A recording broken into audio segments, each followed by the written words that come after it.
കാത്തിരിക്കുകയാണ് PV അൻവർ. ഇന്ന് നടക്കും നാളെ നടക്കും എന്ന് വിചാരിച്ചു. UDFന്റെ ഘടകകക്ഷിയാക്കില്ല എന്ന് നേരത്തെ പ്രഖ്യാപിച്ചു. സഹകരണമാകാം, ഇതാണ് ഇപ്പോഴത്തെ ധാരണ.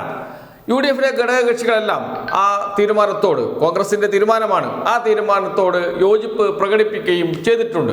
UDFന്റെ ഘടകകക്ഷിയാക്കേണ്ട PV അൻവറിന്റെ തൃണമൂൽ കോൺഗ്രസുമായി സഹകരിക്കാം, ഇതാണ് ഇപ്പോഴത്തെ ധാരണ.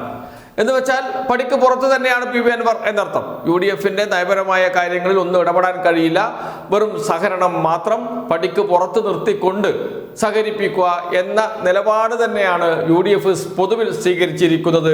ഔദ്യോഗിക പ്രഖ്യാപനം വരാൻ കാത്തിരിക്കുകയാണ് PV അൻവർ. അത് ഇന്ന് നടക്കും നാളെ നടക്കും എന്ന് വിചാരിച്ച് ഇരിക്കുമ്പോഴാണ് മറ്റൊരു വാർത്ത ബംഗാളിൽ നിന്ന് വരുന്നത്. ഇനി അതും കൂടി ഇല്ലാതാകുമോ എന്ന് വെച്ചാൽ സഹകരണം കൂടി ഇല്ലാതാകുമോ എന്ന ഭയത്തിലാണ് ഇപ്പോൾ PV അൻവർ നിൽക്കുന്നത്. എന്താണ് വാർത്ത? മമതയുടെ അയോധ്യ നിമിഷം ഇത് കേരള രാഷ്ട്രീയത്തിൽ തുടർചലനങ്ങൾ ഉണ്ടാക്കുമോ എന്ന ചോദ്യവും കൂടി വാർത്തയോടൊപ്പം വന്നിട്ടുണ്ട്. എന്താണ് അയോധ്യ നിമിഷം മമതാ ബാനർജിയുടെ? അതാണ് പറയുന്നത്. പ്രശസ്തമായ കടൽത്തീര വിനോദസഞ്ചാര കേന്ദ്രമായ പൂർവ മേദിനിപൂർ ജില്ലയിലെ തീരദേശ പട്ടണമായ ദിഘയിൽ അക്ഷയ തൃതീയ ദിനത്തിൽ ഒരു ജഗന്നാഥ ക്ഷേത്രം പശ്ചിമ ബംഗാൾ മുഖ്യമന്ത്രി മമതാ ബാനർജി ഉദ്ഘാടനം ചെയ്തത്. തൃണമൂൽ കോൺഗ്രസിന്റെ അയോധ്യ നിമിഷം എന്നാണ് ഏപ്രിൽ 30 ക്ഷേത്രം ഉദ്ഘാടനം ചെയ്ത സംഭവത്തെ രാഷ്ട്രീയ നിരീക്ഷകർ വിശേഷിപ്പിക്കുന്നത് എന്നാണ്. പശ്ചിമ ബംഗാളിലെ വിനോദസഞ്ചാര കേന്ദ്രമായ പൂർവ മേദിനിപൂർ ജില്ലയിലെ ദിഘ, തീരദേശ പട്ടണമാണ് ദിഘ. ആ ദിഘയിൽ ജഗന്നാഥ ക്ഷേത്രം നിർമ്മിച്ചു. മമതാ ബാനർജിയുടെ സർക്കാർ ഫണ്ട് എടുത്ത് നിർമ്മിച്ച ക്ഷേത്രം. ഇത് ഉദ്ഘാടനം ചെയ്തത് മമതാ ബാനർജി തന്നെയാണ്. അതിനെ അയോധ്യ നിമിഷം, മമതാ ബാനർജിയുടെ അയോധ്യ നിമിഷം എന്നാണ് ബംഗാളിൽ പറയുന്നത്, വലിയ ചർച്ചയാകുന്നത്, മാധ്യമങ്ങളിൽ വാർത്തകൾ വരുന്നത് മമതാ ബാനർജിയുടെ അയോധ്യ നിമിഷം എന്ന്. അയോധ്യ ക്ഷേത്രം നിർമ്മിച്ചത്, അതിന് രാഷ്ട്രീയം ഒക്കെ മനസ്സിൽ വരണം. ഇന്ത്യയിൽ ബി ജെ പിക്ക് മൂന്നാം തവണയും തിരിച്ചു വരാൻ വേണ്ടിയുള്ള ശ്രമത്തിന്റെ ഭാഗമാണ്. എന്നിട്ട് പോലും രക്ഷപ്പെട്ടിട്ടില്ല എന്നത് മറ്റൊരു കാര്യം.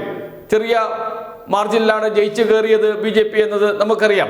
അയോധ്യ ക്ഷേത്രം ഉൾപ്പെട്ട മണ്ഡലത്തിൽ തോറ്റുപോവുകയും ചെയ്തു BJP എന്നതുകൂടി നാം ഓർക്കണം. ആ സമയത്താണ് ജഗന്നാഥ ക്ഷേത്രമുണ്ടാക്കി അയോധ്യ നിമിഷമാണ് ഇത് എന്ന പ്രചാരണം മമതാ സർക്കാർ ആരംഭിച്ചത്. BJPയുടെ വഴിയെ തന്നെയാണ്, ഒരു കൊച്ചു BJP ആകുകയാണ് മമതാ ബാനർജി ചെയ്യുന്നത്. മമതാ ബാനർജിക്കെതിരെ ബംഗാളിൽ ഉയർന്നു വന്നുകൊണ്ടിരിക്കുന്ന വലിയ വിമർശനം ന്യൂനപക്ഷ പ്രീണനമാണ്. മുസ്ലിം സമുദായത്തെ പ്രീണിപ്പിക്കാൻ ശ്രമിക്കുന്നു എന്ന വിമർശനം BJP ശക്തമായി ഉയർത്തിക്കൊണ്ടുവരുന്ന ഘട്ടത്തിലാണ് അതിനെ മറികടക്കാൻ എന്ന പേരിൽ സർക്കാർ ഫണ്ട് ഉപയോഗിച്ച് ക്ഷേത്രം നിർമ്മിക്കുകയും അതിൻ്റെ ഉദ്ഘാടനം മമതാ ബാനർജി തന്നെ നിർവഹിക്കുകയും ചെയ്യുന്നത്. അയോധ്യയിൽ രാമക്ഷേത്രം ഉദ്ഘാടനം ചെയ്യാൻ, പൂജാ ചടങ്ങുകൾക്ക് നേതൃത്വം കൊടുക്കാൻ പ്രധാനമന്ത്രി നരേന്ദ്രമോദി പോയതിനെ പരസ്യമായി വിമർശിച്ച ആളാണ് മമതാ ബാനർജി. അതേ മമതാ ബാനർജി തന്നെ ഇപ്പോൾ ക്ഷേത്രം നിർമ്മിച്ച് അത് എൻ്റെ അയോധ്യ നിമിഷമാണ് എന്ന് പറഞ്ഞ് പ്രചരിപ്പിക്കുകയും ചെയ്യുന്നു. ഇത് കേരളത്തിൽ ചർച്ചയായി മെല്ലെ മെല്ലെ വരുന്നുണ്ട്. അങ്ങനെയുള്ള ഒരു രാഷ്ട്രീയ പാർട്ടിയെ എന്ന് വെച്ചാൽ BJPയുടെ നയങ്ങൾ അതേപടി പിന്തുടരുകയും അത് നേട്ടമായി പറയുകയും ചെയ്യുന്ന തൃണമൂൽ കോൺഗ്രസിനെ UDFന്റെ ഘടകകക്ഷിയാക്കാൻ കഴിയുമോ? ഈ ചോദ്യമാണ് ഉയർന്നത്.